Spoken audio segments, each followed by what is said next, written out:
episode of Force to Win podcast, man. It's your boy Frank. Nah. I need more energy, man. Nah. You call me, you my boy. We speak all the time. I need more. Don't act like we friends on this joint. Come on, man. Force to win, man. Force to win. Right? What's up? How we do? Force them like you do in the third round. How that third round go for you? I do force to win. I force myself to win that motherfucker. That nigga, that was hilarious, yeah. You know how you do. You practice from the first round to the third round. You don't know what the fuck going on. You don't remember your whole shit. That's why I forced to win. I forced that motherfucker and get the W. That's how we work, baby. What they call you? I'm representing the podcast, man. I understand, but what did they call you? What's the phrase? Mr. Third Round or what? Nah, I don't got no nickname. Or Mr. Psych I Lied, that's probably it though. But Psych I Lied, but that's my slogan. The third round, fucking up and doing, you know what I'm saying? Like you kill them the first two, you do your thing and then act like that's a fact. That's a fact. You get your rhymes. You wanna know what's funny about that stigma? I had a third round for 8 years straight. Niggas still was saying that. 8 straight. Nah, you wanted originally. You know what I'm saying? 8 straight, man. Well, we bring it back now, yo. Force to Win podcast when we're here, man. That's my boy, yeah. You know? Yeah. Leticia J. And my guy, Harlem's own Charlie motherfucking Clips. Yeah. Mr. Wildin' Out himself. Yeah, y'all can add some fake claps on her. You know what I'm saying? All right. Want to add fake claps? Little Huxtable claps. I talk a lot of shit. You know how you do. You see him on the show. Yes, sir. You know, had some fun, man. 24 hours, man. But all jokes aside, thanks for having me, though, man. You know what I mean? I appreciate it. You know, this long overdue. This long overdue. We're supposed to have been up here. I'm here, though.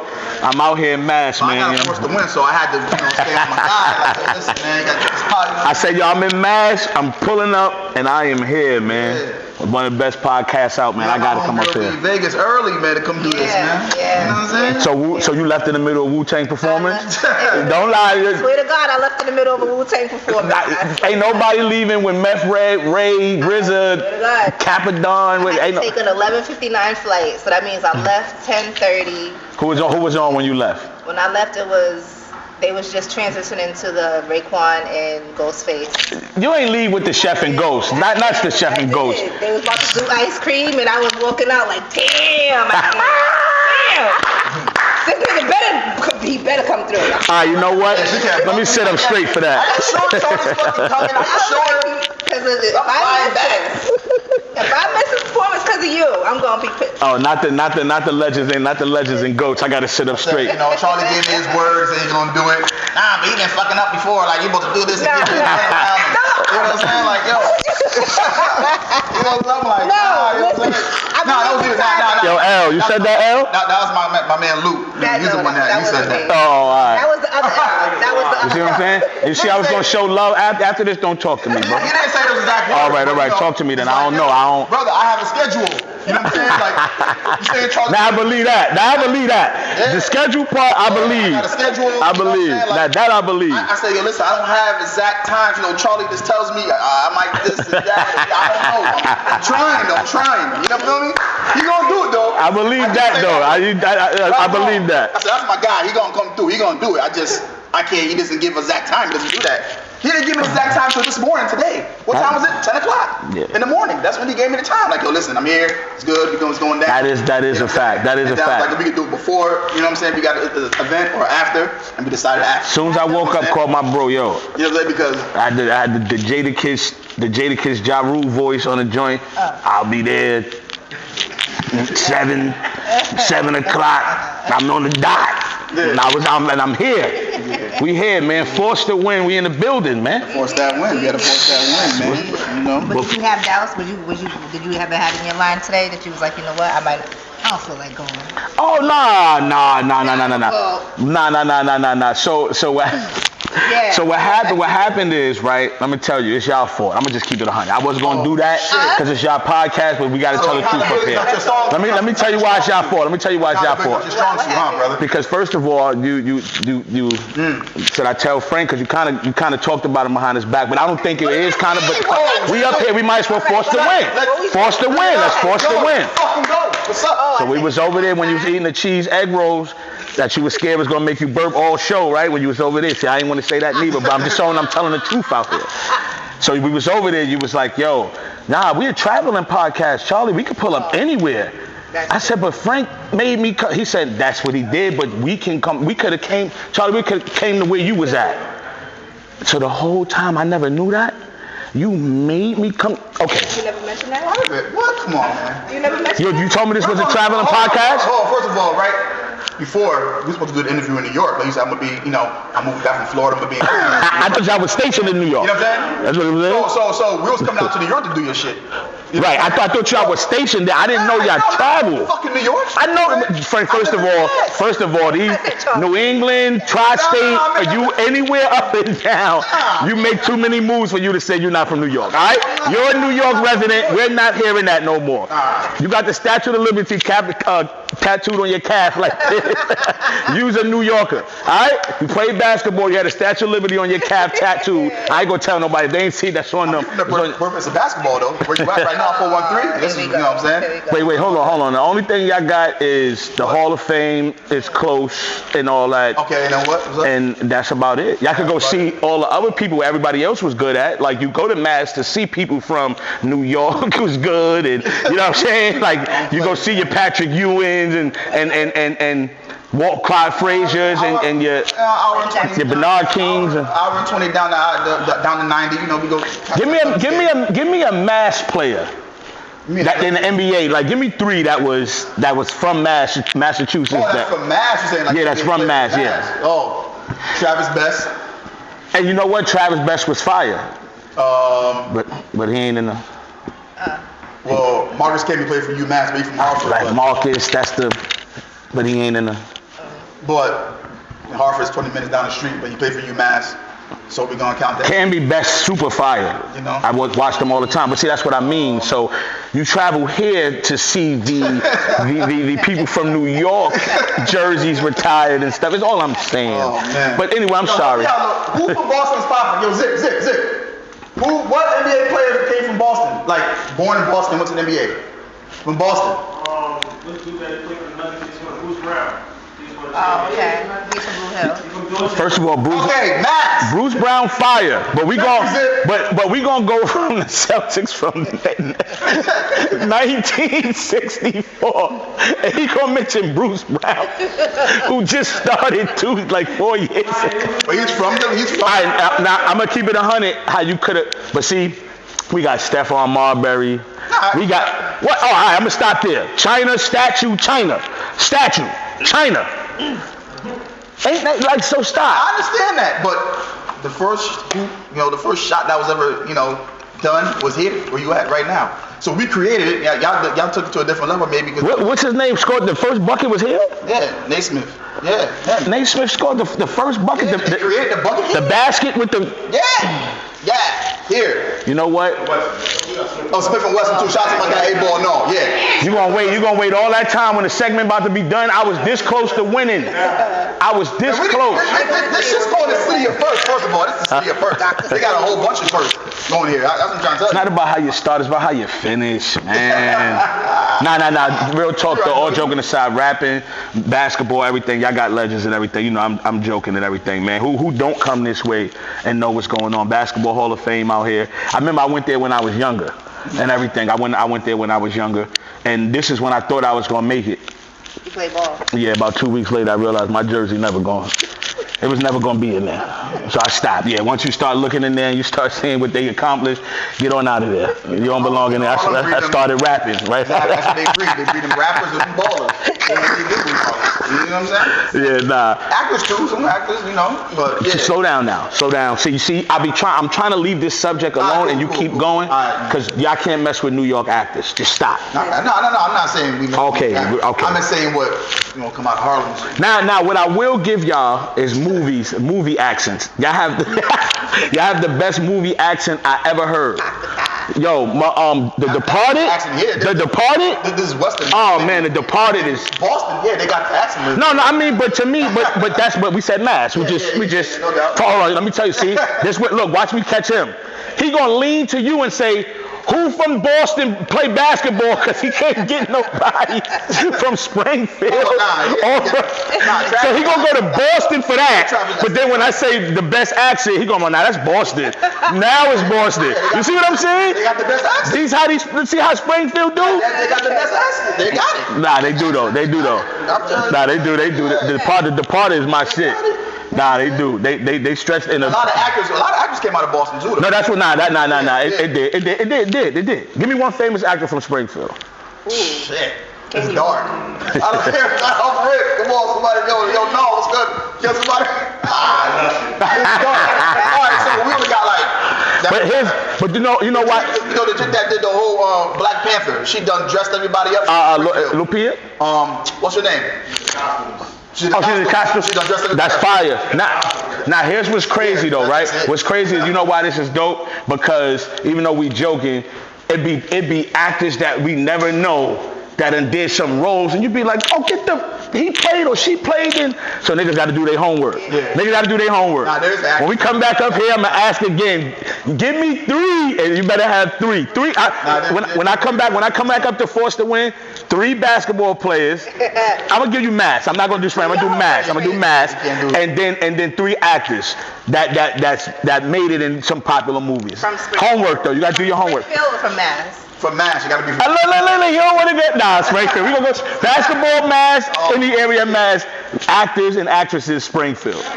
There we go. Ruth Carter. Oh, Ruth Carter's the one that did the. And you fast as shit. That nigga phone smoking. Nigga said Ruth Carter. Nigga said Ruth Carter. God bless. She still here and all that? Much. God bless, Queen. Much love. You won. You the first one that made it out to Springfield. You know what I mean? Actresses. Because he don't know. I'm going to get him though. That's one. So now we got to get 2. I forgot her name. But yeah.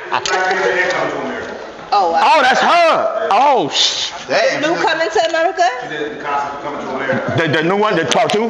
Part 2? Which was, now the costumes was fire. Upgraded, not technology today, costumes fire. All right, y'all got one. All right, I'm going to leave y'all alone.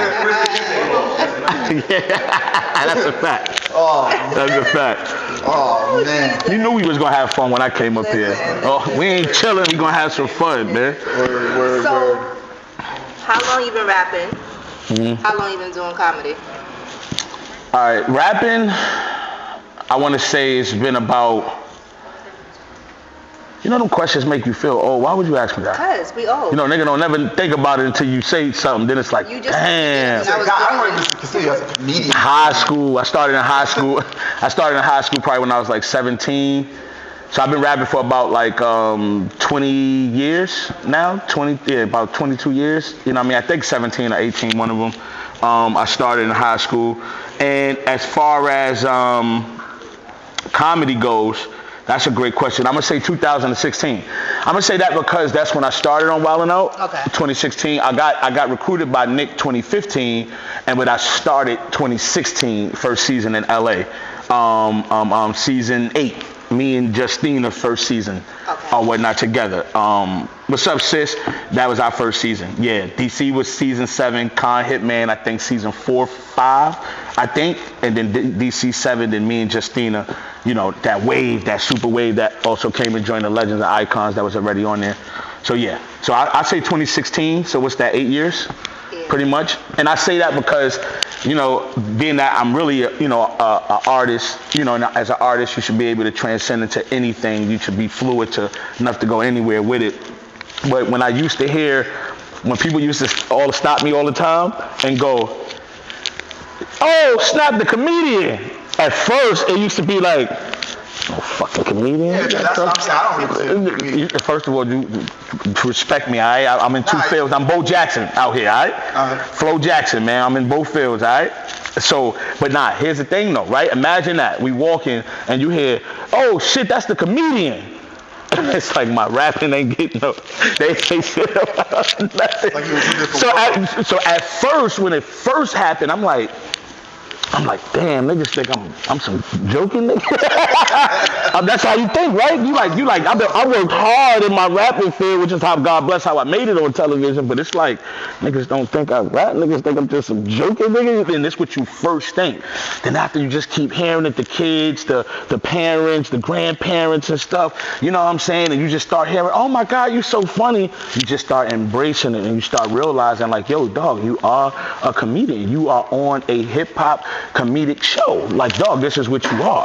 So 2016, it was funny to me at first hearing that. I didn't know how to receive that at first. And it wasn't wrong. It just was weird hearing comedian, because I never been called that my whole life. No matter how many jokes I told, how much we snap on the block or whatever, or how we snap and joke, I never got called a comedian until I got on Wild 'N Out. So it was a little funny at first, but man, I embrace it like crazy. I hear comedian today, I don't mind at all. And in fact, I probably lost so much money not doing comedy. You know, I got so many emails, man, oh my God, about doing stand-up and stuff. That's what I was about to say, did you ever do some stand-up? Yo, let me tell you something.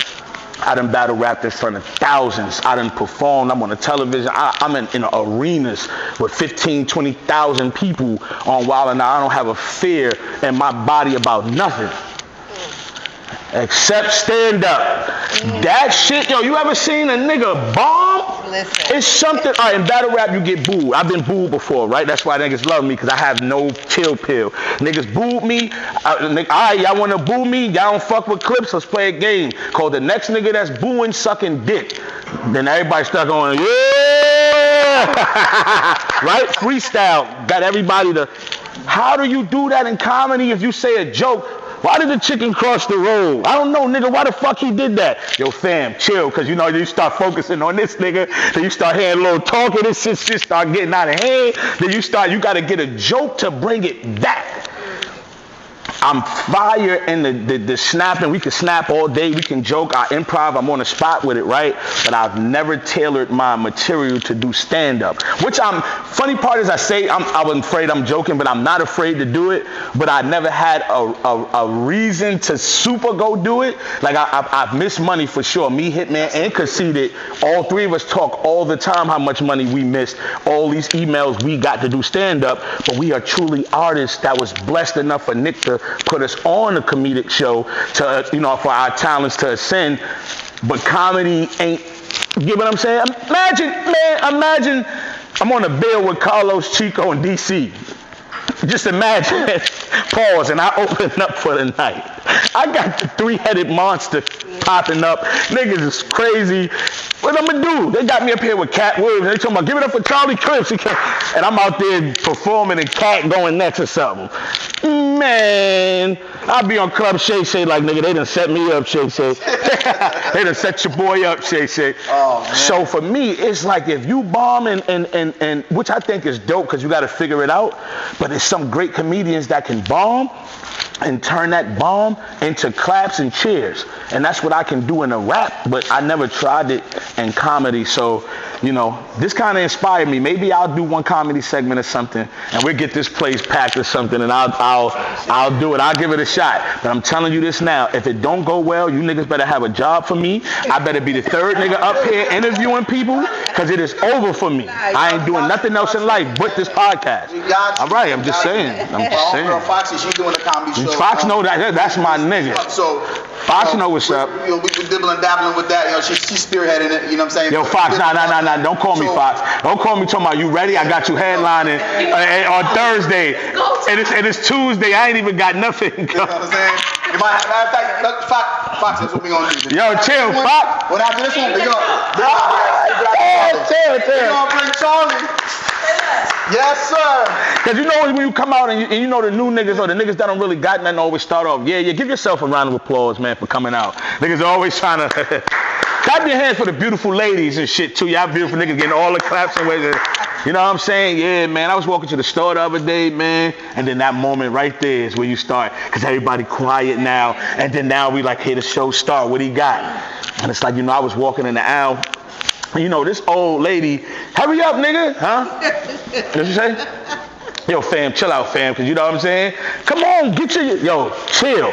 Chill, you start panicking and shit start, that's my time, and I'm out of there, getting out of there, and I'm here every day, right here.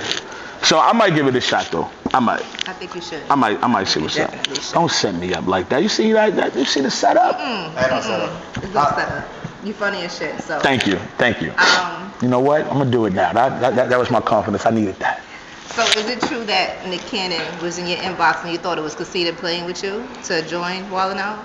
Oh yeah. So funny story, and it's a true story too. So I was in London in 2015. I was in London, battle rap. You know what I mean, about the battle and everything.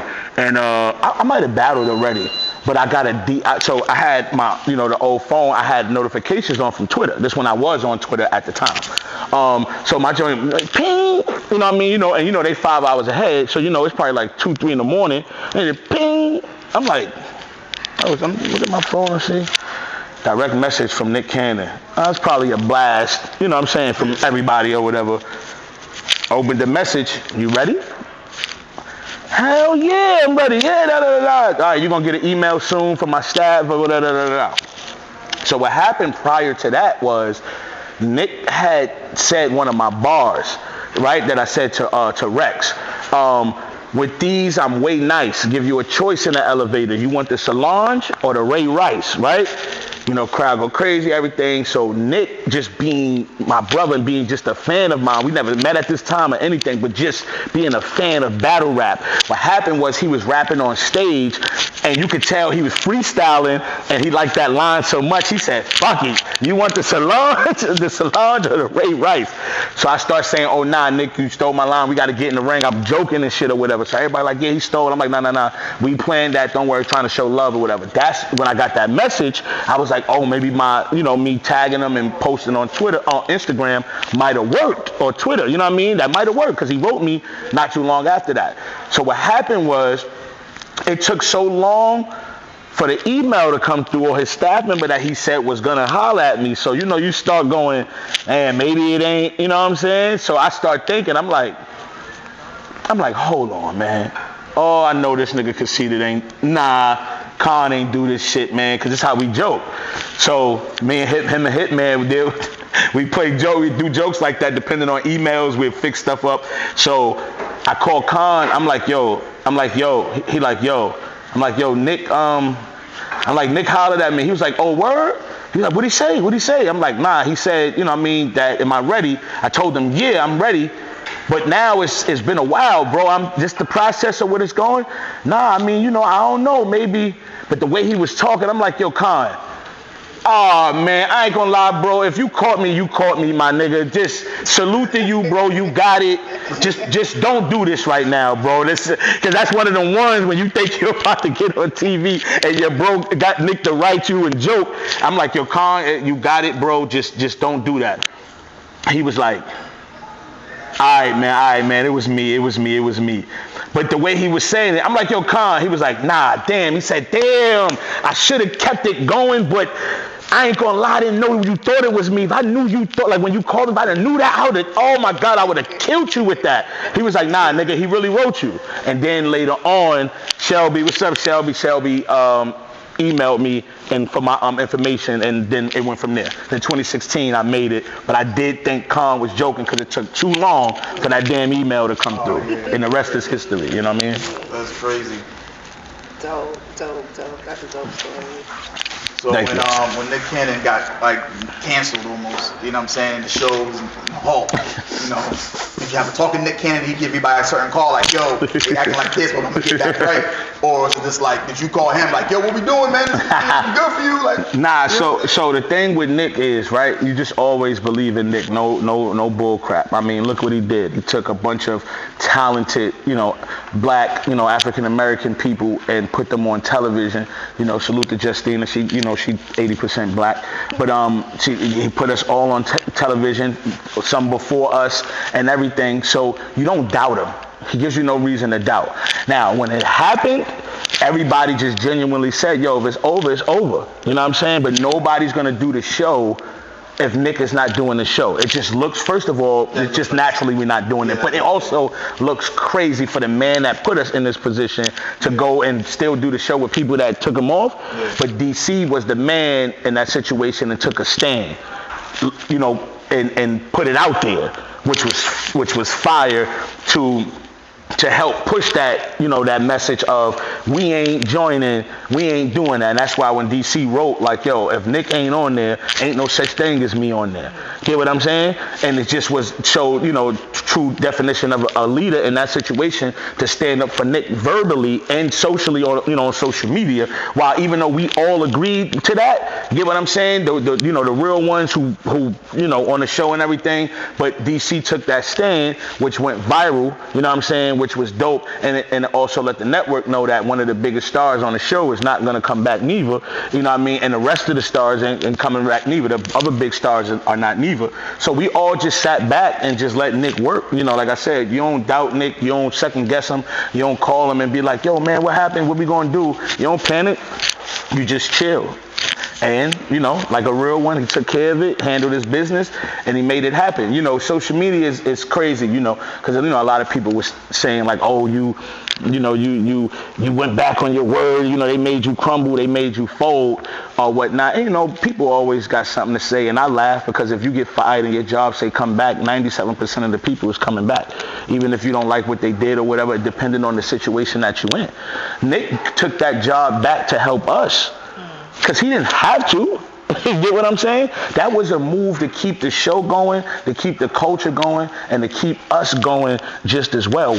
Everybody on the show is tremendously blessed. We all done branched off. We all came from some places and branched off into better. You understand what I'm saying? So for him to come back and put us in position to eat again and eat more, that's just to show you, like, you don't say nothing, you don't doubt it. So when he did that, it's always, you know, my brother, it's a real one, man. He came back and got the show back, and we did more seasons, and it was the #1 show, you know what I'm saying, on TV, you know, at the time. You know, not the whole TV, but in the culture that we in, you know what I'm saying? So how was they even gonna do that? It was gonna, like, say, continue the show without Nick? That was their whole plan? Like, what? I don't. Nah, you know what? I can't say that was their plan. You know what I'm saying? And shout out to them for getting that situated too, right? Because they didn't have to neither, right? As much money as they're making, you know, as a global company to keep making, but they realized we need y'all need us. Let's just put it to the side, you know what I mean, and get it together. And with them, they never said nothing to any of us. There was no email sent. There was nothing to try to say, like, we're going to continue doing this. You know what I mean? But I just know if Nick wasn't doing it, wasn't nobody moving. Like, it was over. Wilding out, Nick doesn't do wilding out is over. That's just plain and simple. Unless he give his blessings to us to hold it down. You understand what I'm saying? Like, he have a meeting with all of us and say, like, yo, I want this to keep going. I just have to take care of other stuff. Other than that, though, if he ain't doing it, we ain't doing it. That's just bottom line. You know what I'm saying? Yeah. That's what we do. You know what I mean? So let's bring it back to the rap and back to the battle rap, man. You know? So, what do you, in your opinion, what do you think was your first breakout battle? Because you used to be on the Lions Den. You was on, you know, what leagues was on before that? No. So here's the funny part. Lions Den was the first. In terms of leagues, other than that, I was in the streets a little bit here and there. Yeah. But in terms of leagues, Lions Den was the first. So salute the Lux for that. It because of how that whole thing, you know, transpired for me. Is why I'm on this couch to this day. Yeah. You always got to salute those who, I don't give a fuck. Plant the seed. Man, if they gave you an Uber that made it to your meeting for you to sign for $1 million, you salute them for that. You know what I mean? Yeah. So salute the Lux, salute the Head Ice. You know what I'm saying? Because Lux is the one who convinced me to do the battle against Tay-Rock. Yeah. Head Ice, Lux, and Sub-Zero, salute the Sub-Zero for filming it too, or whatever the case may be, you know what I'm saying, or whatever. And what happened is that they were working together. Things happened, got scrambled. It was no longer. Head Ice came along, you know what I'm saying, and started working with Sub-Zero. And when he was working with Sub-Zero, he put my battle out. And he put my battle out because he was also trying to get me to battle on, I think his league was the Ultimate Warrior League or the Warrior. It was something like that. I'm not mistaken. I might have forgot the name, but he was trying to get me to battle on there too. But at this time, I was chilling for a while. You know what I mean? I was chilling. I wasn't battling. I ain't battling in like 2 years after Tay-Rock. You know what I mean? But God bless, going back to that battle, it blew up on World Star. I battled in 2008. It didn't get aired. Like I said, it was a situation when Head Ice got the footage with Sub-Zero. They put it out April 2009. I always keep this date because to know like when my shit first hit the fan and took off for me. In 2009, I'm chilling, relaxing, phone ringing. You know, you got the nasty Nokia ringtone. You know what I mean? The little shit is going crazy and all that. I'm looking, yo, you on World Star, you on World Star. Now I'm thinking like, yo, man, ain't nobody knock me out. I know I ain't. Cause you know when you on World Star, nigga, you hear you on World Star, you like, I battled in 2008. So imagine April 2009, about 5-6 months go by, and you like, I'm on World Star, nigga, what for? like somebody violated me that I didn't know. So I go to, they're like, nah, your battle is crazy. Go look, it's going crazy. Now you remember World Star, right? Rest in peace, Q. When he had it, the comments section was where it was at, and they used to shit on everybody and everything moving. Everything was disrespect in the comments. My battle, my third round against Tay-Rock that got released, nothing but positive comments, yo. Who the fuck is this guy? Who is this kid? I never heard nobody like this. This is my first time hearing this nigga, and oh my God, he's the best already. Top 5 battle rapper ever, and this the only shit I ever heard of this nigga. That's where why do we respect Charlie? And he only got 3 rounds. So he only got 3 rounds was the first thing. Salute the Hollow was the first person to say that. That's how I knew I was super popping, because I was getting mentioned every event. Niggas was calling me out. People was trying to battle me. Leagues was trying to book me. I was so scorching hot that even Hollow came up with why we call him Charlie Clips, and he only got 3 rounds. I didn't know Hollow or whatever, nothing, and I'm getting mentioned in his battle, who was one of the big dogs, you know what I'm saying? So to get mentioned in that, it's like, damn, the world is calling me out. Everybody has a Charlie Clip line at this time, and I ain't even battling, scorching hot. So the Tay-Rock battle skyrocket my life and in terms of my career goals. That's what took me, you know, it ain't no such thing as wilding out, no such thing as a force to win interview or anything if those stars don't align. You know what I mean? Lux don't get the footage, you know what I mean? Sub-Zero and Head Ice don't work together. Everything had to line up for me to happen, you know what I mean? And shit, so God bless it did. Then from the Tay-Rock battle, I sat out from 08 all the way to 2011, which is technically 3 years, but I say 09 because that's when the battle came out. Then I did Summer Madness. You know what I'm saying? I did Summer Madness. Summer Madness 1 or 2? Summer Madness 1. Oh, one. And I had New York in a frenzy. Had the biggest uproar in battle rap. Had online going crazy. Me versus A-Verb or whatnot. Salute the Verb. You know what I mean? One of the biggest battles to ever happen at that time. If you from that time, then you know what that meant, because I only had one. And I had to hold it down because Verb was going crazy on the city. Y'all suckers, F y'all, you know what I'm saying? And all that, or whatever the case may be.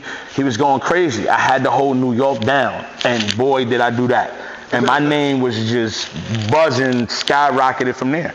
And then I just headlined damn near every card for the next I don't know how many years, and just been holding it down. So the Tay-Rock battle, the first one, round 3. I'm not even gonna say the whole battle. Round 3 is when it went viral. Round 3. And what round they said I don't have for a while, and that was the round that actually skyrocketed me. You know what I'm saying? So the irony in that, you know? So during that time though, you was fucking with Cam too though. You know what's funny? Right at that time. Right at that time. Salute Killer. I was like, oh my nigga, Charlie's down with this. I said, oh shit's about to go crazy. Yeah, salute. You know what I'm saying? Salute Killer.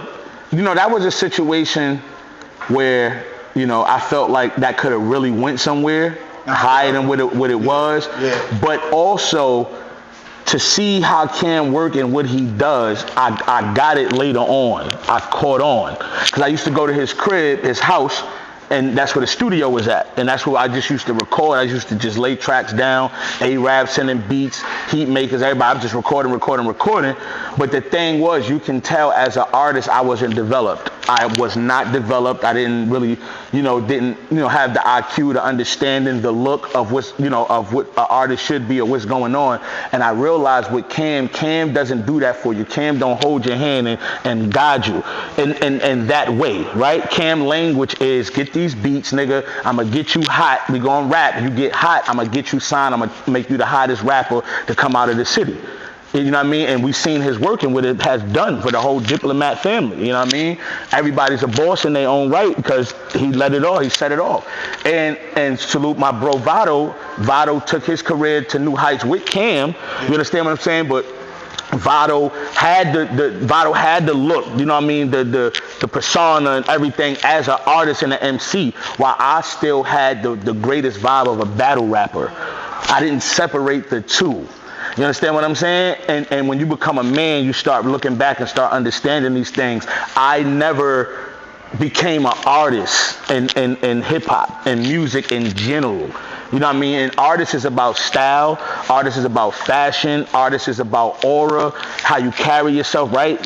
Why you think some people call people weirdos and they be making it the furthest they can make it? That's why I love Kanye's whole aura and energy, because you know why? It's not about it's just about something you never seen. You've never seen that before. What he talks about, what he does, you just never seen it. So even though some shit is weird and you can't catch it, and niggas be like, man, them niggas is weirdos. The reason why they succeed is because they not afraid and they go somewhere else niggas ain't gonna go. When you look back and you look at that, and you say, damn, all I was doing was just going to Killer House recording tracks. I wasn't dropping music on my own. I wasn't shooting videos. I wasn't out recording, right? It's like I was sitting back just waiting for Cam to say, let's go attack type shit, right? But I never was doing what I had to do on my own for him to go, nigga, you ready. Now we ready to go. So after about, I want to say year and a half, 2 years, just mutually, without even speaking on it, we just separated. And until this day, when we see each other, it is nothing but love. Like, to the point where it's like, if I call him and I say Killer, like Cam will get on the track, Cam will probably say pull up, nigga. Like when we him see each other, nigga, we talk battle rap. Nigga, Cam's favorite battle rap is Goods. You know what I'm saying? I know a lot of people don't know that though. I believe it's his favorite. When I told Goods was like, yeah. I'm like, nah, Killer mess with you heavy. That's how much like we be chilling and talking when we see each other. So it's all love. But I didn't understand the game at that time. And I understood when he took Vado, he took my sis Nick at the time, Bird Lady, took them and did what he had to do, created the UN, which was a powerful movement. I just didn't know what was going on. I didn't peep it and see it. Now that I know, and salute to my bro Peso, who was making that move with me at that time, who believed in me probably more than anybody, besides my brothers. And my mother, Peso, was one of the ones that believed in me like crazy. So we used to go to Killer House recording stuff and everything. And Peso just used to be like, nigga, get in the studio, record, drop songs, do all this, that, and the third. And people around you always want it more than you sometimes. You know what I'm saying? And it's just how it goes. So now that I sit back and look at it, that's what really happened with the whole Dipset UN situation. And then I became the man in battle rap after that. Me and Cam parted ways. I battled A-Verb after that. That's why I didn't battle for 2 years, because I was dealing with Cam. Yeah. And so, one more thing. Salute to D. You know what I'm saying? Pause. Salute.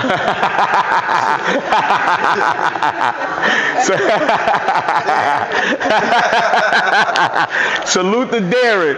Salute to Derek, because we call him D. We call him D. Nah, so this is like a family. It's like family to me and everything. You know what I'm saying? So Cam know who Darren is. Everybody know who Darren is, or whatnot on the block. Salute to Darren for actually putting me with Cam. And that's how it started. And HUD. Rest in peace, HUD. Or whatnot. Rest in peace, HUD. HUD vouched for me when I walked to the Spanish restaurant. or whatever. You know what I'm saying? I walked to the Spanish restaurant. That's when I met Killer. Hud was like, this what you was talking about, damn it, Kim. If you don't pick this nigga up, I am. He's crazy. So Hud vouched for me and everything. So that's the whole story right there about that. And then after that, we parted ways mutually, and I battled A-Verb and became the man. I was the man before that in battle rap, but not until I beat Verb where I really became the man and started headlining pretty much damn near every card for the next couple years.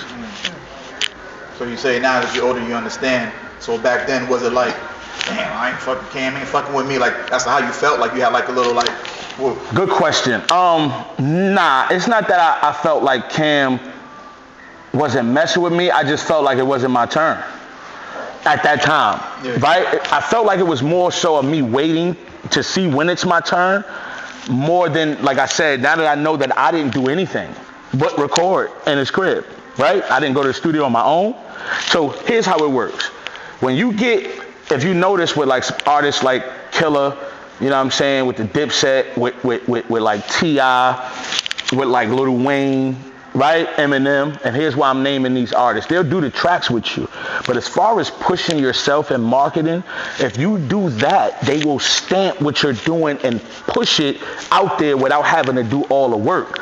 See, back then, it was still like an artist development mentality, right? You remember artist development when these labels used to, man, them days is over. And it was around that time when it started being over. You got to come to the label with something now. We ain't developing you, motherfucker. We going to give you some money because we think you can do something. But we're not going to give you no money and hope you can. So what it was, that's why I brought up T.I., Wayne, you know what I'm saying, Cam, Eminem, and those type, because if you look at the artists they always sign, they never just really go push them like crazy. The artists make moves and say, hey, I'm with this label. I should have been doing a bunch of songs, videos, doing everything and saying I am Dipset UN because I was. Yeah. But Charlie, and I hate speaking in third person, but Clips never ever did Dipset UN work outside of Cam saying, let's do this. I've never took the name and ran with it. That's why I say that was my fault. Because I had the right to do that. He gave me the green light to do, and I just never did nothing with it. So that was my fault. You know what I'm saying? And I understand now. So man, I was like, okay, yeah. You know what I'm saying? The UN, yeah. The boss of all bosses. Yeah. Like, oh shit. Nah, I got some shit. I gotta speak to Mace and Cam anyway. Them my niggas right there. Mace fuck with me so heavy. Right yo, man, that show man, one of the best, because they added the hood to the sports. If you ever could add the hood to something corporate like that, man, it's always gonna be fire. And what they got right now, ain't nobody could top that. So pause. They good. Cam, Mace, Scrub, Shay, and then I like Paul George podcast. I like Patrick Beverly podcast. I like who else podcasts I like? I like cause I be bumping into these joints or whatnot, and Ryan Clark and them. I like what they got going on. Nightcap, that's my bro Ocho and Shay or whatever. So I see me naming all these joints. I mess with all of them. But I named all of them because those are the top ones to me with sports. Yeah. And Cam and Mace is literally in the top 5. Damn. You know what I'm saying? Sports podcast, however you want to label it. Paralyzed the game. Yeah. You know. Oh, and Jeff Teague and them podcast is funny and dope too. So yeah. You know, just to show you I'm aware of these, podcasts and forced to win. Come on now. I'm on it. Come on. I ain't gonna forget. They gotta say the best for last. Go on. So the name Charlie Clips, how did you come up with that? What does that mean to you? I'm gonna ask that because I don't know, so I want to know. I'm laughing because it's one of the most simplest things in the world. How I came up with the name. All right, when I was in high school, right? In my era, in my time and in high school, when you came up with these names, right? You always had to be some type of violent weapon, bullet, or whatever, right? If your name is Bud, you was gonna be Bud Bullets, nigga. Like your shit, everything had to do with violence or some type of weapon. Your name is drug is something, right? Now you got people coming out with their regular names, real names and shit, right? Like for example, I don't know if it's his real name, but Travis Scott. Back then, a nigga would not just run with Travis Scott back then. You'd be like, what? Nigga name ain't Arsenal, nigga name ain't Charlie Clips, nigga name ain't, you understand what I'm saying? Like Shotgun Suge or whatever. Like what the, I'm a Travis Scott, a regular name like that. Now you could come out with your regular name and be you. So what I did was I always wanted to keep my name in my rap name. That's where the Charlie comes from. You know, my name is Charles, but I'm not Charles, whatever. I'm like, all right, Charlie. What can let me say Charlie, and I'm trying to come up with things. So look, right? Salute to my brother Dread, right? We coming up with names. We got them on a paper. High school, writing everything. Man, let me see. That's crazy. I ain't using that. So the first name that's why I laugh. The first name I came up with that I thought was mine, I was running with, because I'm thinking gangster crime scene, was Caution. That was my first name I was coming up with, was Caution. No, just Caution. Oh, okay. What happened was, about a month later, I think, Caution the Gay Rapper came out.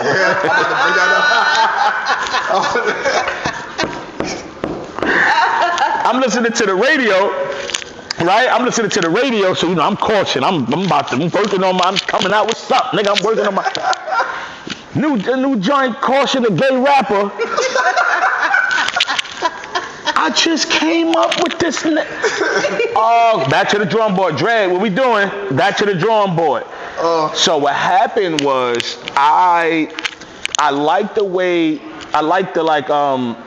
the 3-syllable kind of, you know, Charlie Clips type thing went, right? Almost like a Jada Kiss type thing, right? So, you know, Kiss back in school, you know, mixtape era, crazy. So I'm thinking like, how can I name, I want to make something. So I wanted to take Charlie, but I'm like, what can I add with a C to kind of keep it? And then me and Dred just like, Clips, Charlie Clips.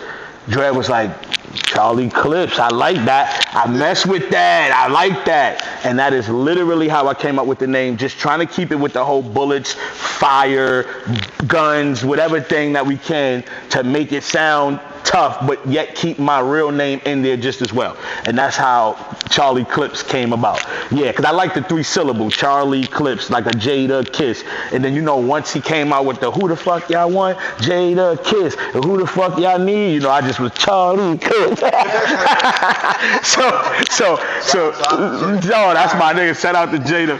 You know what I'm saying? So the way his name sounds, I'm like, yeah, them 3 syllables is fire. So that was inspiration to come up with the name just as well. So that's how Charlie could. But I was laughing because I know Caution, you know what I'm saying, the gay rap. And it's so crazy because back then you couldn't do that. And he did it, like, and he was on the radio, he was out, he was known, everybody was known, like, yo, you heard the gay rapper? This was back then that we heard that, you know what I'm saying? So it was like early 2000s, so it was like, nigga did this is crazy. And I had to change my whole shit up, yo, before. And I wasn't battling or nothing, which saved me, because imagine I came out battling and my name was Caution. Oh, yeah, I would have started off 0-8. I would have started off 0-8. My record would have been 0-8 on the start off. Yeah, you know what I'm saying? So yeah, you know what I mean? Tore you up. Yeah. So. That would have been crazy. Yeah, that's how that started. You know what I mean? So that's how I got my name. When was your last battle? Oh, my last battle, I actually just that aired, or that I did in general, that like came out on YouTube. That you did in general. Chef Trez, salute to my bro Trez. That just happened. What was that? A week ago? A week and a half ago? Something like that. That happened in Orlando. Smack just had an event. You know what I mean? Won that 2-1. You know what I'm saying? For sure. First and second. You know, third round, as he said. You know what I'm saying? Yeah, but no, that was my last battle, though. I won that for sure. Oh, well, yeah, 2-1 for sure. Yeah, that was the last one. And I got one coming up, but I got a main one that's coming up. I can't say nothing yet. I'll probably be back up here most likely before that even happens or around that time. But you know, it's looking like I'm gonna be in Miami in May. So y'all pull up. Yeah, get your shorts. Pull up. up? You get your little tropical African shirt and pull up. You know what I'm saying? Pull up. You know how they open toe sandals. Pull up. What part of Mays is? Because beginning of Mays my B-day. You know what's funny? First week. I was made first week. Crucial, man. First week. When your birthday exactly? Cinco de Mayo. Yep. That's yep. Oh, damn. Yeah, Where you going, man? I'm here, man. Bringing my nigga Beanie Siegel down, man. We about to party. You breaking beans? Yeah, that's the homie. That's the homie, man. Rappers growing, That's my nigga. Back in my era. You know what I'm saying? Last time I seen him, what's up, boy? Like beans, what up, nigga? You know what I'm saying? Yeah. Yeah, man. Okay, that's worth it. I was gonna Beans coming. But now you can't come. You know what? Yeah. That's a Sunday. I'm gonna talk to you. I'm gonna see something. I might can hop on the jet. Oh yeah, You know what I'm saying? Big money clips. I was talking about Frontier. Okay. Yeah, Frontier. They just fly faster than everybody. Yeah. Frontier fly faster than everybody. You know what I'm saying? You know what I mean? Frontier. You know what I mean? So who is a battle rapper that you haven't battled yet that you want to battle? Good question. Let me see. I don't really be pressed. Maybe that's part of it too, motivation. I'm not really, I've done it all. You know what I'm saying? It's like done it all. You know what I mean? It's hard to kind of say who, but one of them, it's probably only like maybe one or two, but one of them is what I was talking about. Oh, the that you have coming up. Yeah. That you can't talk about. Yeah. Okay. Yeah. How long do you prep? How much time do you give yourself? I have no. So here's my thing. My greatest performances have, happened with late prep. Some of my worst performances have happened with late prep. So it's just about me and where I'm at mentally with it. So my preparation literally is, I like pause. I pause again. I like pressure. Pause again. Yeah, that's it. So what happened was when I was younger, I used to be kind of nervous to do stuff, but I still did it. That's what I always loved about myself, right? It was like a little nervous, but I'm still out there, right? Like I did The Emperor's New Clothes when I was in elementary. I had to remember all those lines in front of all those people, but I still did my fucking thing and killed it and everything. So I was like that, and then I became like some psychopath that don't have a fear of performing anywhere at any time. Like I love it. Like put me in front of 1 million people. I'm either going to do good or I'm going to do bad, but I'm going to walk out the most talked about. It's going to happen. So I'm more so love, and that's why I say pressure. So I perform, my best material come through when it's like 3 days left. Because my mind start going, nigga, you gonna get your ass whipped. You ain't make nothing yet. And you only got 72 hours. How you gonna pull it off? How you gonna do it? And that shit makes me go crazy. And so many bars just start flying to me. And it's like, yo, but 2 weeks ago, I couldn't think of shit. Nothing. Like, where's it at? But it's like my mind is conditioned for, to prepare for, possibly the worst can happen, and which I love because that makes me a psycho. Like, yeah, that's the type of shit I want, nigga. They gonna boo you. They gonna say you trash. You ain't shit. You ain't even ready. You gonna go there, and it's like, yeah, nigga, yeah. So when I start getting that feeling, my best material start kicking in. So in terms of prep, I prepare late. You know what I mean? And it's not that I want to do it. It's just that I'm just conditioned that way. And I try to prepare early. It just doesn't happen. I'd be like, nigga, the 4-5, Netflix. I don't even load this shit. I just, the 4-5, Netflix, nigga. In my mind is just like, nigga, I can't come up with nothing. But as soon as it's like 3 days left, by the 4-5, more dive for more pies. Get his glasses, 4 eyes, go to 4 eyes from 4. Then you like, oh, the fluorides. Oh my God. Brush his teeth with the 9 fluoride. Oh, the 4-5 and the 4-ride. Oh, then it's like, okay. Then all that shit just start, you know what I'm saying? You know what I mean? And it's like, oh shit, I got a round in fucking 2 minutes. I got a whole round. But before that, 4-5. Prime Video. That's how that shit goes for me, you know what I'm saying? So are you a smoker, a drinker? And if you do either, do you smoke or drink before a battle, or you just go and Never smoke or drink before a battle. If you see me taking a sip before a battle, ooh, I just don't give a because you know, so I had never, I think maybe one time, and I did great, but I'm gonna tell you what it is. I'd just be nervous that I'm gonna probably bug out. And you know them cameras is on you, everybody watching. Like, for example, right, Adderall, right? It puts you in, I never took one. But I heard the zone it puts you in, not just for rapping, I'm talking about whatever you need to focus on. I heard, I heard it puts you, I am so nervous to take that during the battle before, because they say whatever you focus on is what you lock in on. What if you focus on some other shit? Well, you know what I'm saying? And you start zoning out to that. Like you just start watching a movie and then you just start thinking about you in the movie and shit and how you can be an actor and make it in Hollywood and shit. And then it's the next day and you ain't got no rhymes because you focused on this dumb shit. So I just said never. So for me, it's I don't do no type of substance before battle. Like the day of, I'm saying, like right before the battle. After the battle, I'll drink for sure because it's a relief, right? Like I won, or you know, when it was debatable, whatever, still a victory.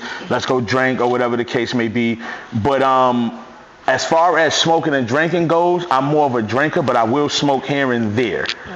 Here and there, I'll smoke. I smoke to eat. You what? I don't smoke to get high. I smoke to eat.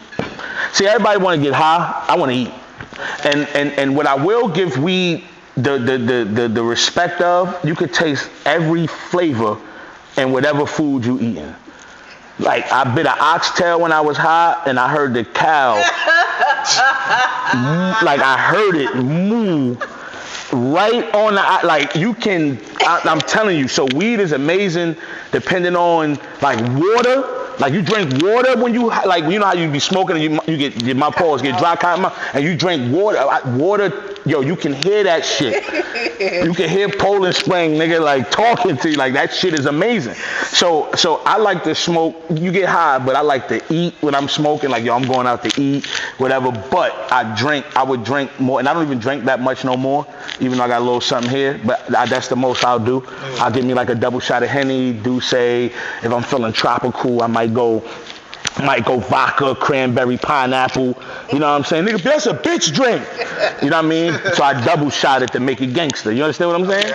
You know what I mean? We ain't nothing sweet over here. You understand what I'm saying? So I'll do that. You know what I mean? And that's what I'll do the most. But I don't drink as much as I used to. You know what I mean? So yeah, but I'm more of a drinker than a smoker any time. I smoke here and there. You know what I'm saying? Yeah. So now that you got a taste of both worlds, you got a taste of the battle rapping, you got a taste of comedy life. Mm-hmm. Which one do you prefer and why? I prefer both. But if I have to choose one over the other, it would always be battle. Battle rap, ain't no such thing as comedy if I don't do battle rap. Battle rap led me into, can't abandon my baby like that. You know what I'm saying? Can't bring the battle rap. Can't bring my baby like that. You know what I'm saying? So, yeah, battle rap, of course. And I love comedy, you know what I mean, just as well. But I'm always gonna go battle rap, yeah, over that. Yeah, I got to. Like, that's started off for me. You know what annoys me about some of your battles, man, people used to do? They always bring up your father. Oh, yeah. That's like kind of hard for me. Like I don't know how. I mean, people gotta reach. You know, it's a battle rap. Right. Battle rap. You gotta reach. You know, you're not your father. So I don't understand how people still use that. I just never used to get that. Like it can't stretch. Like because you came from. I don't know if it's true or not. You feel me? Yeah. But what I'm saying is. I used to annoy me how they used to use that, try to use that against you. Well, your father told and all this. You know what I'm saying? Yeah. You did this. So the thing is with that, right? I'm not mad at nobody for ever doing that. It's part of the sport. When you sign up for this shit, you gotta know what you're signing up for. The reason I had the problem with Rex and Lux doing it was because those were actually really my homies. You understand what I'm saying? Rex used to call my phone damn near every day. Paul was telling me he loved me just on some brother shit. That was my nigga.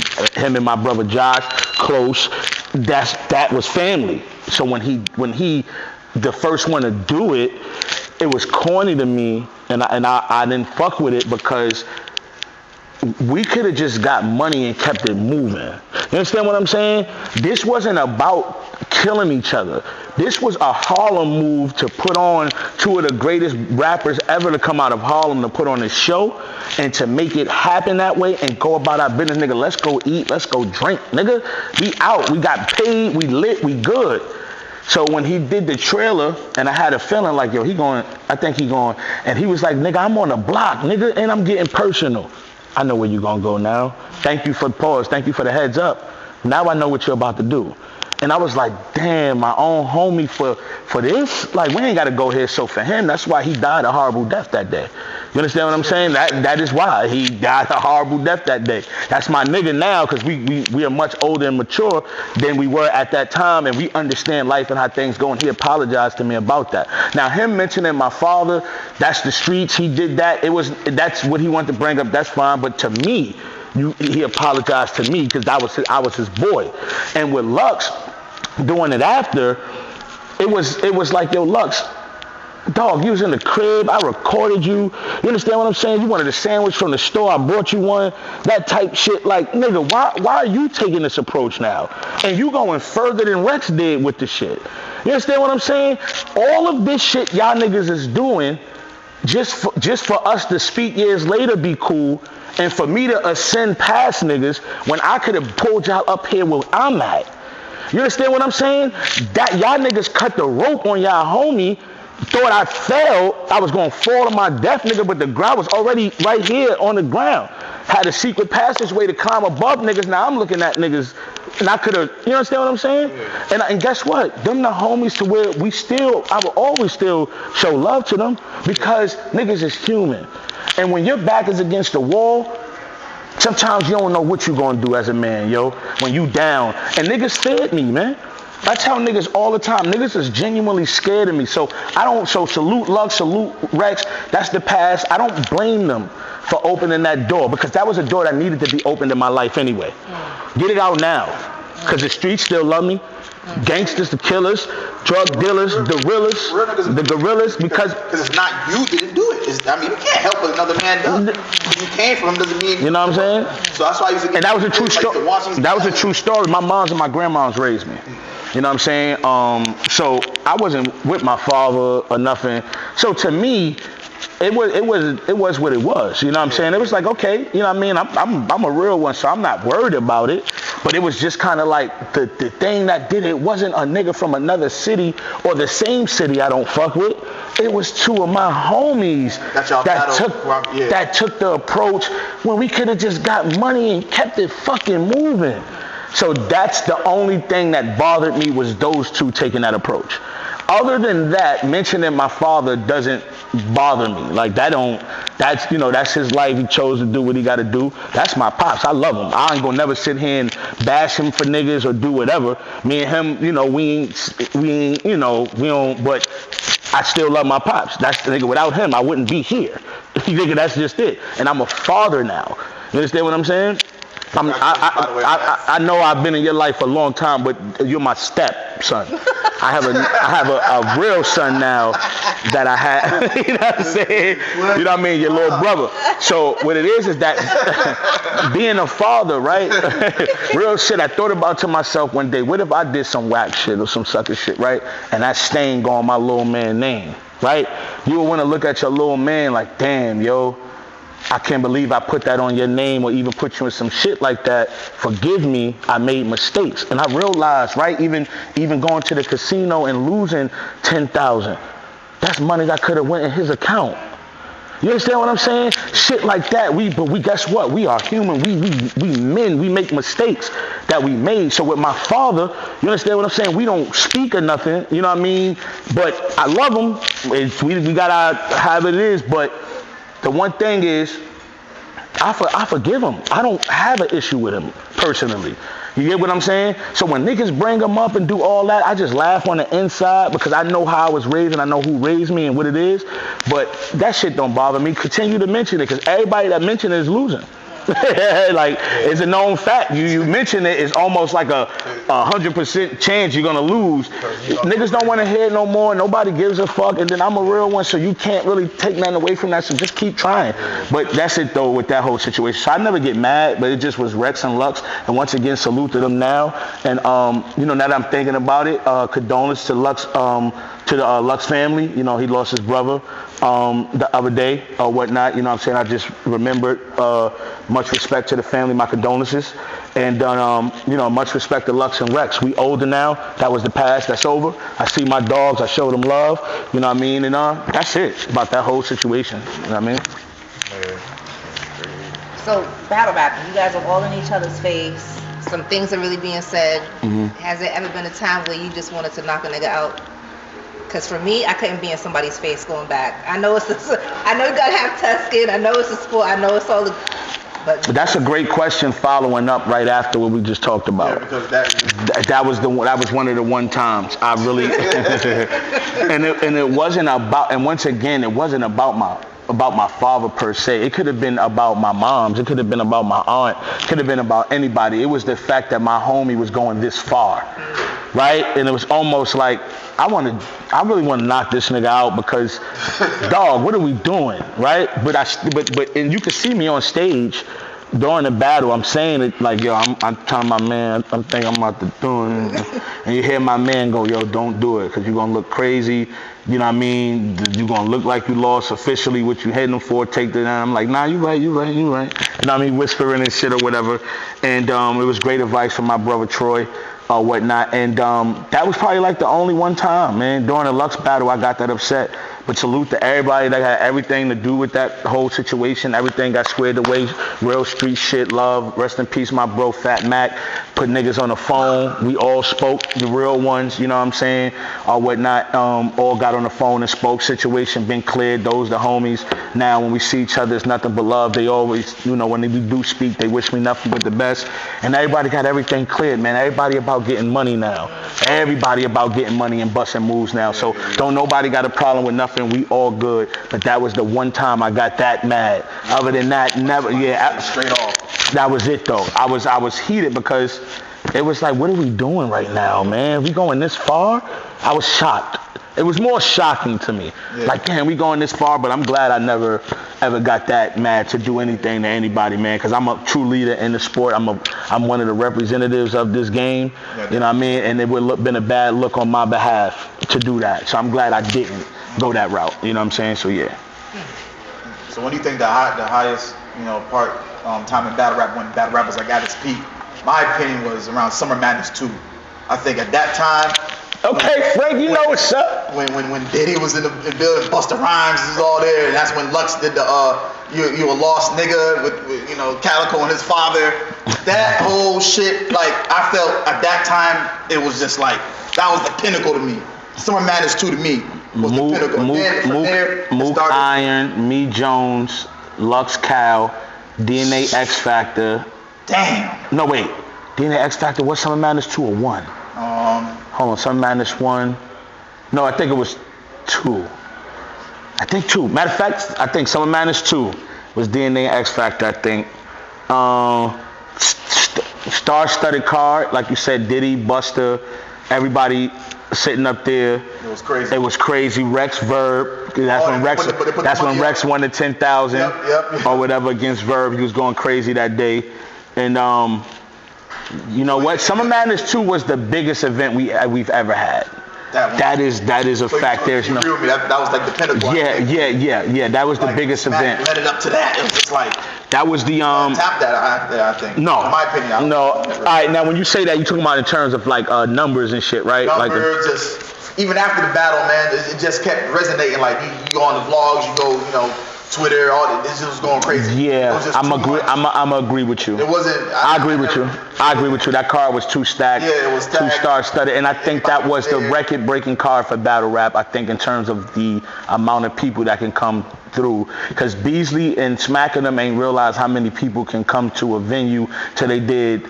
I think Gnome won, and I think Jewels was trying to pull up. I forgot who else, and it was so packed. There was no room for nobody, not even, it was just so packed. or whatever, you know what I mean? And Jewels was pulled up, a couple other people pulled up. This when they first started coming through, the mainstream artists, you know what I mean? I think that was known, and then Summer Madness, they seen the numbers, like, oh shit, we just did, like, and at this time, from rapping on a corner or in a clothing store of 10, 20, 30 people to performing in front of 1,700 and about 3,000 at Summer Madness 2 or something around that magnitude, it was just too epic. So now, in terms of those numbers and stuff, you're absolutely right. That was the highest it probably went, for sure. So what's going on with the situations now, man? Like, you know, league and smack going a bit. I don't know. Like, it's a whole bunch of things with different leagues, and you know, it's not getting as packed as it used to be. You know what I'm saying? Like, what do you think the turn went? Like, what happened? Like, with anything, you go too long, it just loses its power. And what you need to do is you just need to find a way to respark the motherfucker. Look at Iron Man Heart. Iron Man Heart sometimes just got to get a respark. Sometimes you just got to restart that motherfucker, and that nigga's a new man again. You know what I mean? And it's the same way with battle rap. Yeah. And here's what battle rap don't do. The problem with battle rap, I was just talking to niggas the other day. The problem with battle rap is we literally treat battle rap like our regular lives every day. And what I mean by that is that niggas will talk to each other but won't work together. Niggas won't do songs together. Niggas won't hit the studio together. Niggas won't do videos together. Niggas won't work together. If an artist come work with one artist, a battle rapper will write him, oh, check my shit out, like trying to get the person who was just fucking with that person to come over here. Fans will be like, yo, why you checking his shit out? You should check it. Everything is a competition. Everything. At some point in time, everything can be. Sometimes you gotta chill.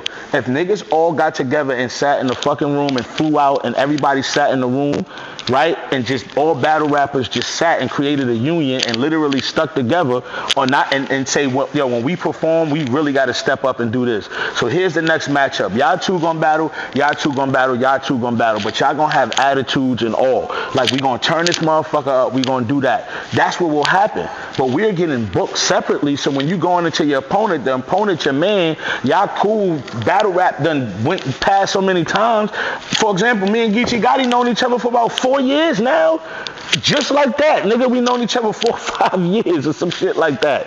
Geechee, like, he had a super run that he had, and when you think about it, it's like, damn, he had like a 4-year fucking run in terms of the caffeine internet era. In terms of the caffeine era, he had a motherfucking 4-year run. Then you start going like, damn, me and Geechee known each other for like 4 or 5 years now. And it's that fast and that long you've known each other, right? So now niggas is cool, everything, nobody got an attitude no more. Right? So you gotta rebuild that mindset. Sit niggas all in one room. Yo, who didn't battle yet? You know what I'm saying? Who didn't battle? Niggas raise their hand. Oh, y'all two ain't knocking yet? Boom, we gonna do that one right there. Okay, who da-da-da-da? You ain't word? Bet, boom. But niggas ain't gonna get up and niggas ain't gonna work together. Niggas ain't gonna get up and try to make it better. No bullshit. That's the only thing that literally needs to happen. And I tell Smack and Beasley and them, told them this before. Yo, let's start treating this shit, right? Because what do wrestling do? Niggas now, you don't want it to be wrestling all the way because you want the competition, niggas to not know each other bars and go head to head, right? Pause. So you don't want it wrestling all the way. But what do wrestling got? Them motherfuckers be in the back talking about, nigga, I'ma drop kick you into the motherfucking window. When you fly out the window, nigga, you uppercut me. Them niggas is back there, nigga, you uppercut me. Now, you don't want that part in battle rap, but what you do want is the understanding, like, yo, we need to make this a motherfucking movie. We need to make this a movie, nigga. I don't give a fuck listen, I don't fuck with you for the next few days. You my dog after, but I really can't stand you at this moment. I got to do that, bro. So if I tell you, nigga, fuck you, you know what I'm saying? Fuck your family. Don't take it personal, bro. But I got to create. But if you if a phone call happens and everybody just blind, if you fly everybody in and speak, I promise you we can make this shit, make America great again. We can make battle rap great again, nigga. I promise you we can. But niggas ain't gonna link up to make the best move happen. Sometimes I feel like as battle rappers, we can get up and do a Summer Madness type shit on our own and do that and have Smack hosted to be a part of it still. Let's make moves. But niggas, so like I said. You had with like Easy the Block Captain when, you know, when we did our trailer? Yeah. Anticipation, so you have me and Easy battle, nigga, ain't no friendship shit in that battle, nigga. I'm trying to kill that nigga. That's one of them ones. That's one of them battles for me as a late in my career that matters. You dig what I'm saying? There ain't too many that matter for me. Really, probably only one, maybe two left that matters at this moment. You know, it's just new, somebody's creating new all the time. But that's one that is important that I'm not gonna play around. Like I want that W with that one. So with that being said, me and him linked up, nigga, and we did something that got niggas. It got niggas going. Yeah. I see niggas in Miami, it got niggas going. You understand what I'm saying? So that was a power move. I thought, we should, you know what? Yeah, and look what it created, right? So when it created that, but me and him know, we got up and we did that. But ain't no more getting up and working on nothing. When I see you, nigga, you know what time it is. And that's why I say that's what needs to happen. I told niggas, what me and Easy did, y'all do that shit. Imagine Goods running up on motherfucking Young Ill because they were supposed to battle back in the fucking day on Lions Den days. You get what I'm saying? And remember when Goods didn't battle and Young Ill and Verb and them was on the corner waiting back in the day. That's how Verb got hot because he ended up battling SB because the battles ain't go down inside the venue. Imagine Goods just and Young Ill just getting up and arguing out of nowhere. It'll spark interest. Like, I wasn't even thinking about that. I want to see this shit. That's what we gotta do. We gotta step up and create. You have the other leagues bid on it. Like, okay, create the demand and it's looking crazy. Come on now. Come on. So me and Easy set it off with showing niggas how to move right now, and it worked. That's all I'm gonna say. It worked. Oh, it's worked. And it's gonna work. Yeah. And I'll see niggas soon. So it worked. You know what I'm saying? So, that's that with that. So back in the early Harlem days, man, you had the group with Vado, Most Hated. Mm-hmm. Who else is in that group? It was me, Jay Mills, Vado, yep. Ricochet, Ron Mills, Bo, motherfucking Dre, Diddy, you know what I mean? Mandalay Music, they got now, man, it's so much talent. I mean, even Vado's sister Tia, she was rhyming at one point, going crazy. Who else? Aldo joined later on. You know what I mean? And if I'm missing anybody, it's so many of the homies that was down with that. That was you know what I mean? And everybody, God bless, is doing their own thing now. And, you see niggas, the work niggas is putting in. So, it was something beautiful, that branched off in our lives and everybody created their own path, from there. But, and it was something that could have been, and this is what I talk about growing up and understanding shit. Niggas was young at that time. So niggas ain't really understand. I was doing my own thing pretty much. I would come join rhymes here and there, but still go do my own thing. You know what I mean? Mills and Vado was more of a team, at that time. And then, you got Aldo coming over, you know what I mean? Joining Vado and Mills. And then, you got Ricochet. Rick was doing his own thing pretty much, dropping his own mixtapes and stuff. And me, him, and Cizo, who was also part of that. We became the corporation, us three, with my brother Troy being like the manager of us and stuff. So it was fun times and things of that nature, but niggas was young. So the egos and lack of knowledge of understanding what we know now all played a part, because that could have been the best thing smoking. When you think about it now, when you look at the dogs in that, man, that could have been the greatest thing. But like I said, we all didn't understand, which I think is beautiful, because it built us and strengthened us to where we at now, conditioned us, you know what I'm saying? So salute the Most Hated, you know what I mean, for life. Love my niggas, 42nd Crime Square is always gonna be there, you know what I mean? What's up with your boy Ocho Cinco though, man? Trying to come to the battle rap. You see, I had to scorch Ocho, man. Real life. We supposed to battle again. He want to battle again. I don't know if he got. I got to go watch that. Oh nah, when you watch it, yeah. Ocho is no longer. They didn't even see him on Nightcap. I think for a week after that. He was acting like he could really. He had to take a week off of Nightcap for that. He hurt, you know what I'm saying, and everything. But nah, honestly, real talk, huge shout out to Ocho. Like, that's the homie. Big shout out to him. A real battle rap advocate, somebody who genuinely loves battle rap. Yep. He's not afraid to joke, to get in the ring, to spit bars. He spit bars at me and DNA. They was fired to and they made sense. And he was freestyling. He understands this shit for real. He's a big fan of the sport. And him even just doing that, you don't know what doors that's going to open down the line for us. And even doing that. So salute to him for even battling me, DNA, and calling out a bunch of other battle rappers. You know what I'm saying? And, you know, putting them in a situation where everybody can take advantage and make something out of that. So Ocho, big shout out to Ocho, and shout out to the whole Nightcap podcast. They got over 1 million subscribers now. Ocho just got his plaque. You know, I watch it, you know, even besides Ocho being a homie, just religiously, their work is amazing on there and stuff. So salute to Ocho. That was a beautiful situation. You DNA, man, that's like your, what's your relationship? I'm not even gonna say like. That's my brother. That's your brother, yeah. That's my brother. That's somebody. You know, when Styles said, what he said, something with the Asics. Blood is thicker than water, but you need water to live. You learn that through the basics. Better carry your aces. I laughed at that. Yeah, that was some real shit. You know what I'm saying? And you know, the way we paused, the way we looked out for each other, you know what I'm saying, in our lives, man, you know, that's forever my brother no matter what. You know what I mean? We done had real brother arguments, fights, all type of shit. You know what I mean? That's my brother for life. So that ain't no like, that is my brother. So yeah, that's You bring that's him into the battle rap? No, that's how I met him. Yeah, I was 17. Oh, okay. 17. DNA been doing his thing since he was 17. With DNA is 30, he'll be 33. 32 now, about to be 33. So when you think about it, that nigga DNA put in 16 years on camera. Yeah. You know what I'm saying? And now he doing things with Power, Raising Canaan, all that type of stuff, doing making music for them, you know what I'm saying, and everything. His shit is on the shows and everything, you know what I mean. It just showed the scene where young Meech, Lil Meech was laying on the floor. One of the scenes, DNA music is playing or whatever in a scene. So he making power moves from battle rap just as well. ESPN, DNA done did a lot of shit, you know what I mean. So, you know what I mean, brothers is just working, making moves, you know.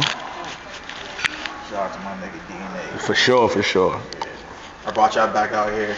Remember? I had that cipher. No, we talked. Yo, you know what's crazy? Was I like one of the first guys? We literally talked about that the other day because I told him I was coming out here to see you and get on the podcast, and we was laughing because he said you tried to bring him back out one time for something, and we was laughing like, yeah, Frank thought we was still back in 2000 and in like 2012 with the price or whatever and stuff, you know what I'm saying? I mean, you know, I don't charge you. You know, you my man, I don't charge you. But you know, you and DNA cool, but you know, y'all. But I don't. You know, you my dog. So when you tell me to come out, I'm pulling up. But it was just so funny because he was like, yo, Frank called me like, hey man, I need you for this joint. I ain't gonna say the price, but he was like, yo, Frank, man, that was so many years ago. He was like, oh, all right, well, you charge different now. All right, well, I'll call you back. I'm gonna see something. Said you never called. Like that. Frank said, you charge different now. Oh, all right. I'm gonna call you back. Never called him back. I was dying laughing. I almost dropped this in. I was dying laughing, man. But yeah, we just talked about you. You know what I'm saying? Just talked about you. And she told me to tell you what's up too. I forgot, but you just reminded me. Nah, that's a fact, man. So, you know, I mean, just blessed, man. Man, amazingly blessed. Like I said, even being up here, you guys doing this, because you know you the homie, you know what I'm saying, or whatnot, and you know how we rock, you know what I mean, but you know, to even do this still to me is an honor, because we could just be cool. You could just be like, Clips, what's up, and that's it, and leave it. But to want me to come up here means I'm making the right moves in my life just as well, you know what I'm saying? I seen the guests that you had up here, so you got to be doing something with yourself if you're coming up here to force to win, you know what I'm saying? So I appreciate, you know, thanks for having me up here. You've been rocking for years, man. You always show love. You know that. That's 1,000,000%, my nigga. Definitely doing something. So besides the battle that you have coming up in May, what else can we expect from you? I'm about to start really getting into short films. Myself, I want to start doing like little 30-minute films till I work to the big dogs, to the big leagues, and start doing actual, you know, full movies and things of that nature. I'm getting called for so much stuff and everything, so I'm about to line things up, you know what I mean, and really put my best foot forward and start taking things seriously and put in some work. Everybody looking for mixtapes from me, EPs and all that. I don't be doing nothing. I just enjoy life. So, you know, we can't let that go by. You know, you can't be 70 talking about, damn, I had the opportunity when you still got it now. So it's just time to step up. So I think you can just look forward to everything from me. Whatever it is, I might tap dance, nigga. You understand what I'm saying? I'm feeling like that, you know what I mean? Look, Gregory, you know what I mean? Hines, you know what I mean? But nah, just working. You know what? I'm not gonna say making it weird, doing what? You can see me working. When you look at clips now, like that motherfucker working. It's finally fucking working. He's out there forcing the winner. Talk, you know what I'm saying? Yeah. So we're gonna see some stand-up soon. We're gonna get that Charlie Clips EP. Cut the camera. You know what I'm saying? Go to commercial. You know, we're gonna see that. Foxy, Fox, do not call me. I better not see my name on the bill. main special guest performance. No, man, I'm not doing no stand-up. I ain't doing it, man. Yo, I'm telling y'all, when a nigga bomb, yo, that shit, I be feeling bad. I don't even feel bad for people in entertainment with shit, because it's always good, because you're still gonna get something out of it. But man, that shit is rough, man. That shit is too tough, yo. Because I'm gonna tell you something. In battle rap, this what crowds don't know. When niggas boo you and everything, it's motivation for a nigga like me. I turn that motherfucker into cheers, because I like that shit, because that means y'all heavily invested. It's the silence that hurts. Imagine putting your best punch out there or whatever. Like, and I'm talking about you just, and the nigga go, hold on, I'm gonna call you back. This nigga just hit me. And you just like, oh my God, I just decked this nigga on the phone. And that's what I'm saying, that's how the crowd is. Like, I just threw my hardest punch, and the nigga still got off the phone with his family and told me to hold on. This nigga about to kill me. That was it, that's all I had. Imagine that being like with the crowd. You throw your hardest punch and they like, you know, nigga always say something, and you hear shit, you hear people chewing and eating and shit. Man, y'all eating good, huh? What's going on? Hey, shorty, I've been looking at you all night. Yeah, you ugly as shit. That ain't working and shit. That's my time, man. I appreciate y'all, man. And they like give it up, and you just hear 4 people like this and shit. You know what I mean?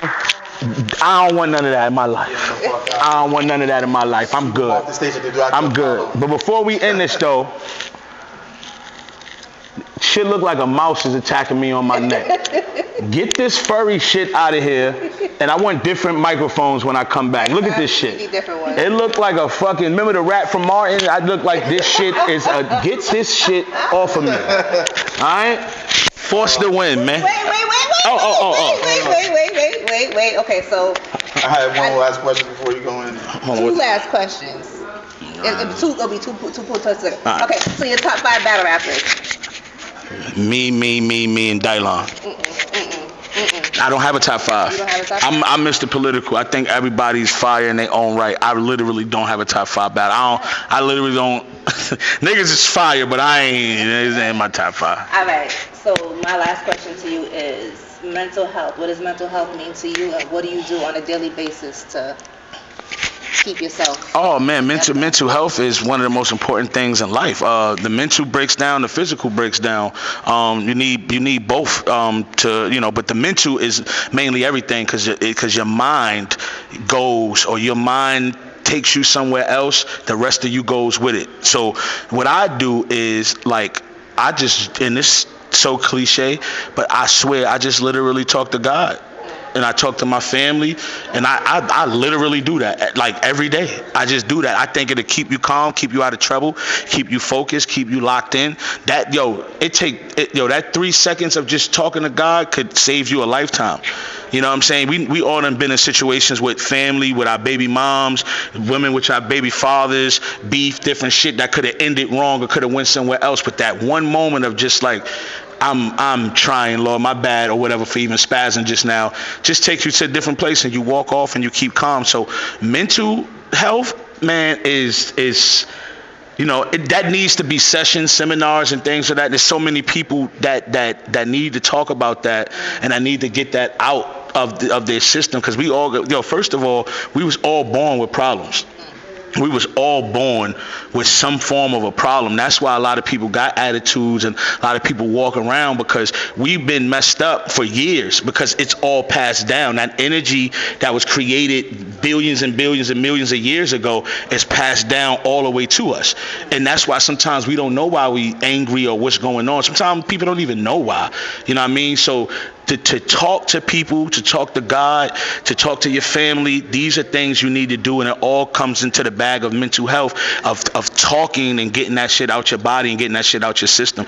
I always tell people, you got to detox. When you drink a lot, you got to drink water and get this shit out your pores, or you're going to start smelling like liquor. It's going to leak out your body, right? When I was vegan for 7 months, I smelled like vegetables.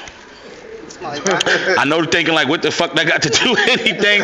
But I ate so many vegetables, nigga, I started smelling vegetables for no reason. Like, that's just to show you, like, as whatever you put in your mind and your body, it's good, right? You know what I mean? Like, right? You know what I'm saying? That means get all that shit out, clean yourself out, replenish, do what you got to do with that. You understand what I'm saying? So I learned, like, yo, hold on, like, damn, that's too much. Okay, let me tone it down. I mean, I'm doing too much. Let me chill. But that's that split second of understanding what's going on. And I know, like I said, it's cliche to talk to God. I know, right? Like, oh, I talk to God and I figure it out. But no, that ass, talk to him.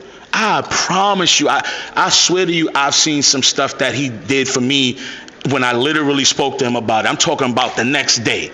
Shit you can't even imagine. You understand what I'm saying? Like, you can't even imagine that. You know what I'm saying? Like, and the shit is real. So with mental health, it's very serious, man, and it means a lot. And, you know, salute to anybody that's going through anything. Don't be afraid to talk to your peers, talk to your people. Don't be afraid to tune in to podcasts for segments like this. Call up, speak up. If they got a number, make sure you speak to somebody, man. Get that shit out your body. Go detox and get right. That's cool. So yeah. Damn, I was supposed to be the segment where niggas clap, I walk off. You know what I'm saying? I thought I hit a home run, I hit an RBI, and said, okay, what happened? Frank got slow with it with the last one. But he cracked me up because he has no emotion. Nigga said, damn, man, yeah, that's cool. So when you was 14, I heard. I had a battle rapper's opinion on this situation with J. Cole and Kendrick, man. Oh, that's a good segment to end off with. Yeah, you know what I'm saying? I usually ask, forced to win, but you've been forced to win this whole time. You've been forced in the third round. I'm going to take that one today. You know what I'm saying? So, J. Cole and Kendrick, you taking shots at J. Cole, at Drake, you know what I'm saying? What's your whole take on that, man? Coming from... All right.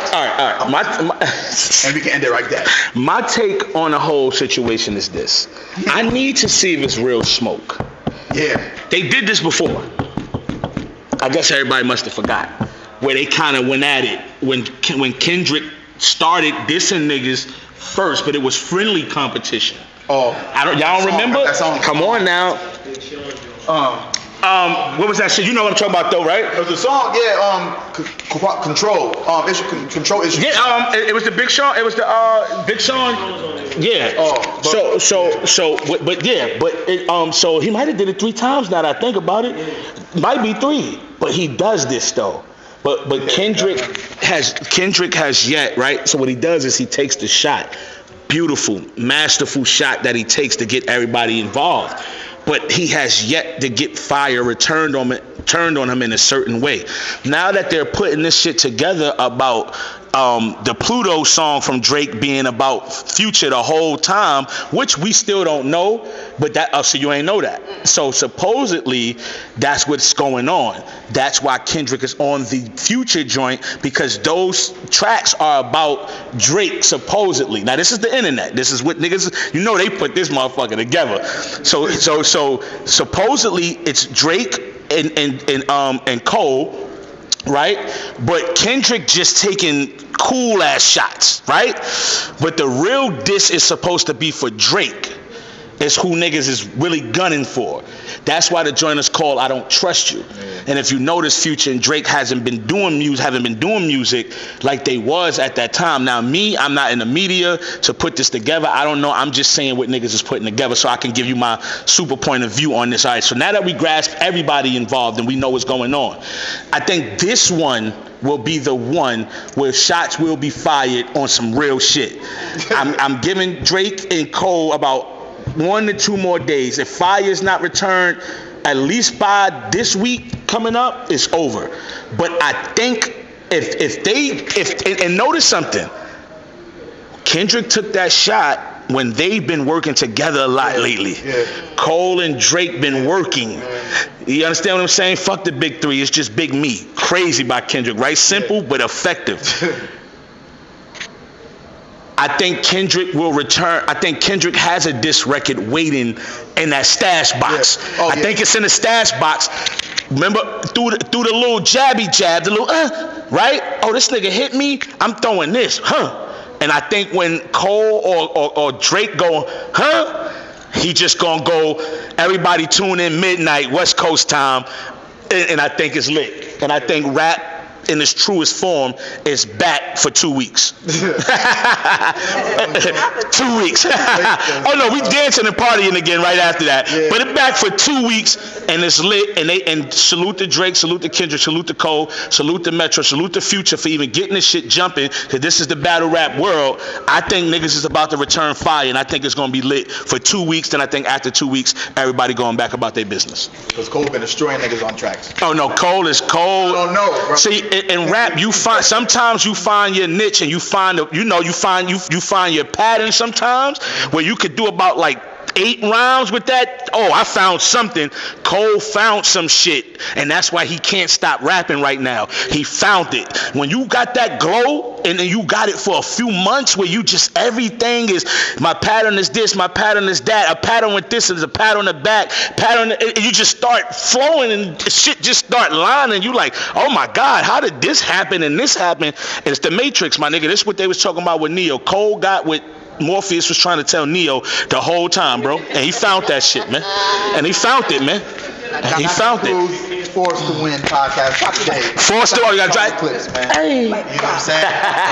Hey,